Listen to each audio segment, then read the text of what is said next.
Hello, friend, and welcome to Daily Treasure, a devotional podcast by Sharon Betters, produced by Mark Inc. Ministries. Today's devotional is Ancient Anna, and today's treasure, and as your days, so shall your strength be. Deuteronomy 33:25b. Whether you agree with theologians who believe Anna was 105 or 84, Anna is old when Luke introduces her. Nevertheless, his description of Anna defies her age. By that I don't mean we would tell Anna she looks good for her age. Rather, I imagine that any physical evidence of Anna's age disappeared when people experienced her soul's beauty in the first few minutes with her. Perhaps the reason Luke tells readers that Anna's tribe is Asher is because they might find it hard to believe a woman of her age was so active.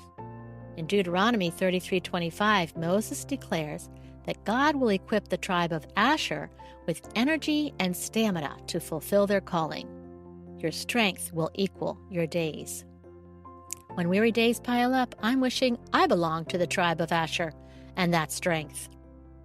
Though Luke leaves out a lot of personal details, we can conclude that Anna dreamed the same dreams as other Jewish girls. She expected to marry and raise a family in a close-knit ethnic community. Instead, 7 years after marriage, that dream shattered. Her husband died, leaving her a young widow. What does Anna do when life falls apart? We don't know if Anna had any children, so we also do not know if she made the temple her home immediately after his death or after she raised her children. What we do know is that Anna turned to the Lord for comfort and direction. Luke jumps from telling us that she is a widow to she never left the temple, but worshipped night and day, fasting and praying.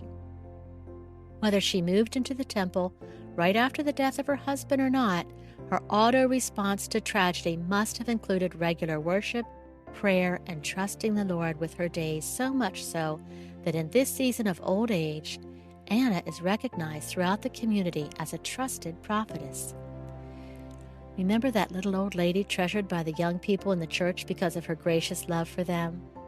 I imagine Anna as that beloved old lady who seems to know just what to say and do, and how to say it in a way that the listener can receive. Anna is the radiant living out of Romans 12. I appeal to you, therefore, brothers, by the mercies of God, to present your bodies as a living sacrifice, holy and acceptable to God, which is your spiritual worship.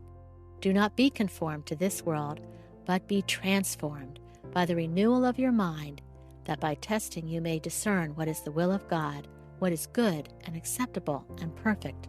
Romans 12:1 and 2. As a single woman, Anna clearly believed her reasonable service was 24/7 worship. Luke's words describe a workaholic. Nighttime did not always mean sleep for this woman. She worshipped at night as well as during the day. Instead of life wearing her down, her lifestyle energized her. She loved what she was doing. Apparently, this lifestyle was her routine, her default mode for decades. She set her own hours, and God revealed things to her as a prophetess that others did not see. She listened to him and acted accordingly. Anna was a prayer warrior, fulfilling more than one task of a prophetess. As a prophetess, Anna would know the scriptures. Perhaps she regularly fasted because she saw the power of fasting in the life of Esther, and when Daniel and his friends refused to eat the unclean food under the rule of King Nebuchadnezzar. I picture a spry, elderly woman, possibly very slim because of regular fasting. Her response to the death of her husband inspires me to choose trust in my Father when life turns upside down. Anna chose life when life turned upside down.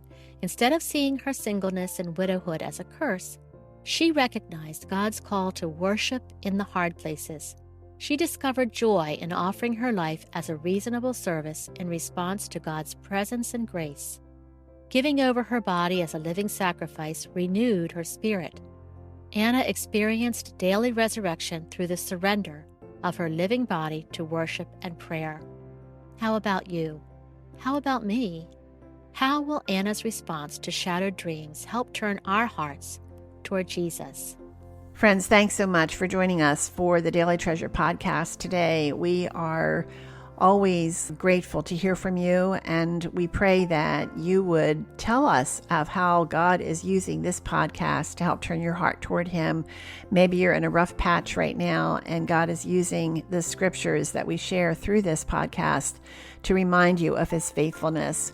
We also invite you to subscribe to our e-news. You can go to markinc.org. It's a monthly e-news, and you will be kept up to date on all of our new resources, our Help and Hope podcast, the Ask Dr. Betters questions, and so much more. And when you do subscribe, we're going to send you a copy of the poem Call Back. And if you've been listening to Daily Treasure for a while, then you have probably heard me reference this poem, Call Back. It's a reminder of God's call to us to share with others what He has given to us through the gift of His Son, Jesus. So again, go to markinc.org, markinc.org, subscribe for the e-news, and we'll send you that free PDF, that poem called Call Back. Thanks so much for joining us, and I look forward to being with you tomorrow.